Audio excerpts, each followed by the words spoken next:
হলি recipe.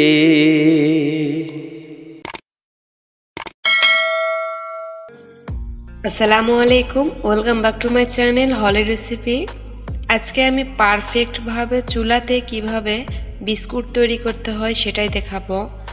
এটা ময়দা কিংবা বেসন কিংবা আটা যে কোনো একটা দিয়ে না, অনেক কিছু উপকরণ দিয়ে এই বিস্কিটটা আমি তৈরি করেছি, যে জন্য খেতে অনেক মজার হয়েছে। তাহলে চলুন দেরি না করে চটপট রেসিপিটা দেখে নেওয়া যাক। প্রথমে যে পাত্রের বিস্কিটটা আমরা বেক করব সেটাতে তেল ব্রাশ করে নিচ্ছি। একটা পেপার দিয়ে ভালোভাবে তেল বিছায় নিচ্ছি, দেখতে পাচ্ছেন। এটা এখন সাইডে রেখে দেব। আর একটা নিয়েছি বড় বাটি, সেখানে আমি 1 কাপ ময়দা দিয়ে দিচ্ছি 1 কাপের একটু কম বেসন, দিয়ে দিচ্ছি চিনির গুঁড়ো। এটা মিষ্টিটা টেস্ট অনুযায়ী দিতে হবে, এটা আস্ত চিনি দেওয়া যাবে না, চিনির গুঁড়ো দিতে হবে। আমার পরিমাণ মতো আমি নিয়ে নিচ্ছি।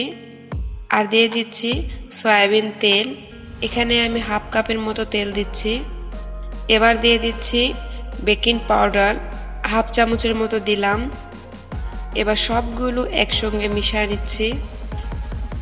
খুব ভালোভাবে তেলের সঙ্গে ময়দাগুলো মিশিয়ে নিচ্ছি। বেশ কিছুক্ষণ ধরে মিশালাম। এবার আমি আবারও দিয়ে দিচ্ছি তেল। এখানে কোনো রকম পানি দেওয়া যাবে না, এটা পুরোটাই তেলে তৈরি করতে হবে। আবারও আমি তেল দিলাম, দেখতে পাচ্ছেন আগের থেকে অনেকটাই নরম হয়ে এসেছে।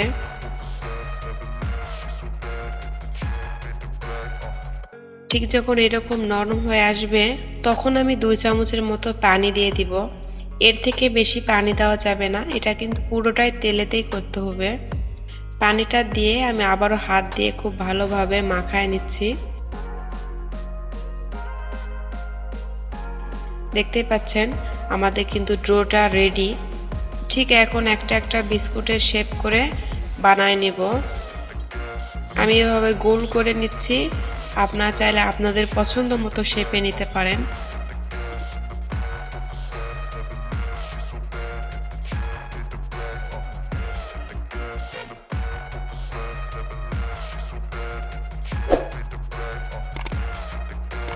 এই তো দেখতে পাচ্ছেন সবগুলো আমার তৈরি করা হয়েছে। এখন উপরে আমি চেরি ফল দেব। চেরিকে আমি ছোট্ট ছোট্ট করে টুকরো করে কেটে নিয়েছি, সেটাই দিয়ে দিচ্ছি।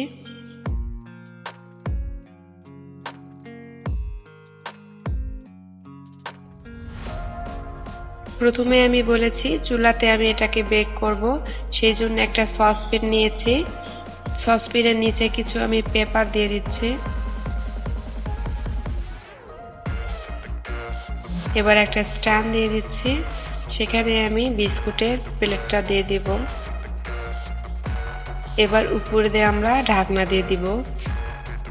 এটাকে এখন লো মিডিয়ামে 15 মিনিট রান্না করে নেব। 15 মিনিট পর দেখতে পাচ্ছেন বিস্কুটের কালারটা কি সুন্দর হয়েছে। এটা জাস্ট চুলাতে রান্না করার জন্য, আর ওই যে পেপার দিলাম সেই জন্য।